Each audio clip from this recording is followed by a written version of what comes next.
Halo, salam sejahtera buat kita semua. Pada hari ini saya rindu ingin melanjutkan membaca buku Alkitab kita di kitab Yosua di pasal yang ke-7 dan pasal yang ke-8. Di pasal yang ke-7 ini judul perikopnya ialah Dosa dan Hukum Achan. Ayatnya yang pertama.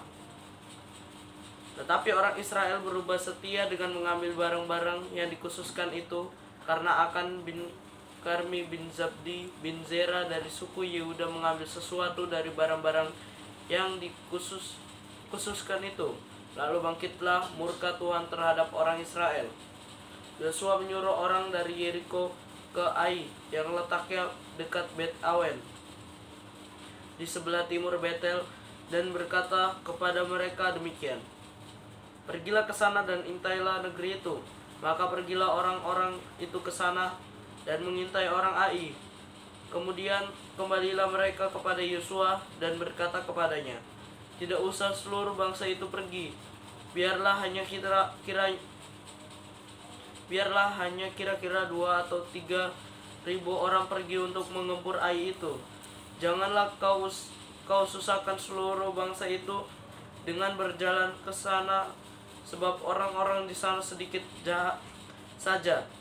Maka berangkatlah kira-kira 3.000 orang dari bangsa itu ke sana, tetapi mereka melarikan diri di depan orang-orang Ai.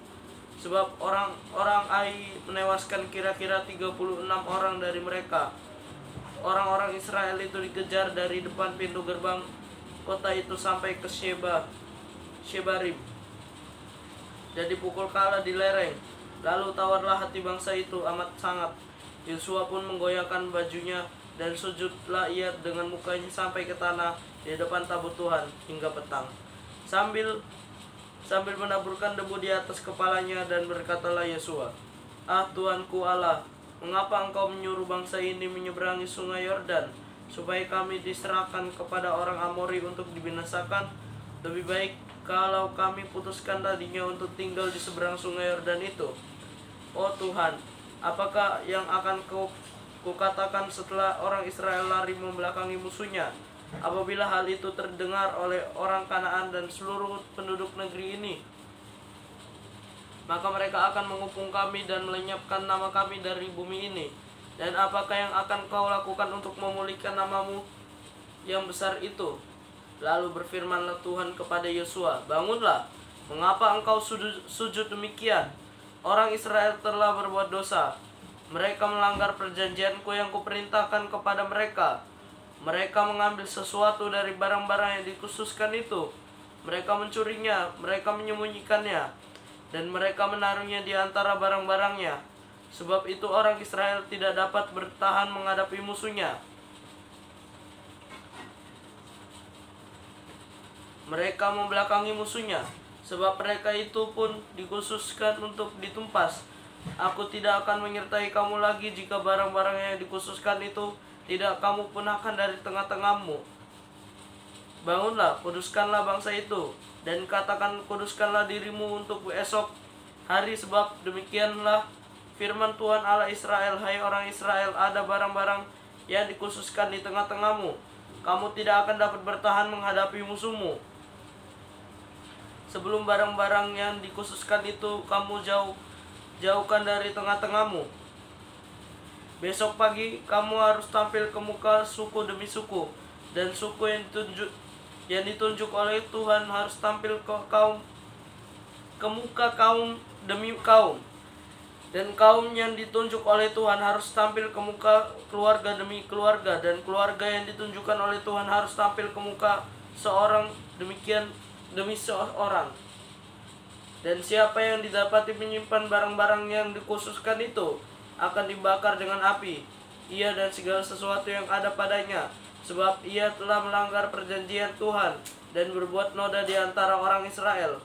Keesokan harinya bangunlah Yosua pagi-pagi, lalu menyuruh orang Israel tampil ke muka suku demi suku. Maka dipastilah suku Yehuda ketika disuruhnya tampil ke muka kaum Yehuda, maka didapatinya kaum Zera.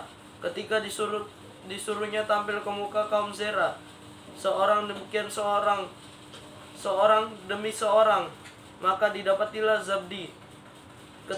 Ketika disuruhnya keluarga orang itu tampil ke muka, seorang demi seorang, maka didapatilah Akan bin Karmi bin Zabdi bin Zera dari suku Yehuda. Berkatalah Yosua kepada Akan, "Anakku, hormatilah Tuhan Allah Israel dan mengakulah di hadapannya. Katakanlah kepadaku apa yang kau perbuat, jangan sembunyikan kepadaku." Lalu Akan menjawab Yosua, katanya, "Benar, akulah yang berbuat dosa terhadap Tuhan Allah Israel. Sebab beginilah perbuatanku. Aku melihat di antara barang-barang jarahan itu jubah yang indah, buatan Sinear, dan 200 shikel perak dan sebatang emas yang 50 shikel beratnya. Aku mengingininya, maka ku ambil semuanya itu, disembunyikan di dalam kemahku dalam tanah, dan perak itu di bawah sekali." Lalu Yosua menyuruh orang segera pergi ke kemah itu, dan sesungguhnya semuanya itu disembunyikannya dalam kemah Akan, dan perak itu ada di bawah sekali. Maka mereka mengambil semuanya itu dari dalam kemah, lalu membawanya kepada Yosua dan kepada semua orang Israel, dan mencurahkannya di hadapan Tuhan. Kemudian Yosua beserta seluruh Israel mengambil Akan bin Zera dan perak, jubah dan emas sebatang itu, anak-anaknya yang laki-laki dan perempuan, lembunya, keledainya, dan kambing dombanya, kemahnya, dan segala kepunyaannya. Lalu semuanya itu dibawa ke lembah Akor. Berkatalah Yosua, "Seperti engkau mencelakakan kami, maka Tuhan pun mencelakakan engkau pada hari ini." Lalu seluruh Israel melontari dia dengan batu. Semuanya itu dibakar dengan api dan dilempari dengan batu. Sesudah itu didirikanlah di atasnya suatu timunan batu yang besar, yang masih ada sampai sekarang. Lalu surutlah murka Tuhan yang bernyala-nyala itu. Oleh sebab itu nama tempat itu sampai sekarang disebutkan lembah Akor. Pasal ke-8. Pasal 8 kita akan melanjutkannya besok. Semoga pasal yang ke-7 ini menjadi pedoman dalam kehidupan kita sehari-hari. Tuhan Yesus memberkati. Salam sejahtera buat kita semua. Amin.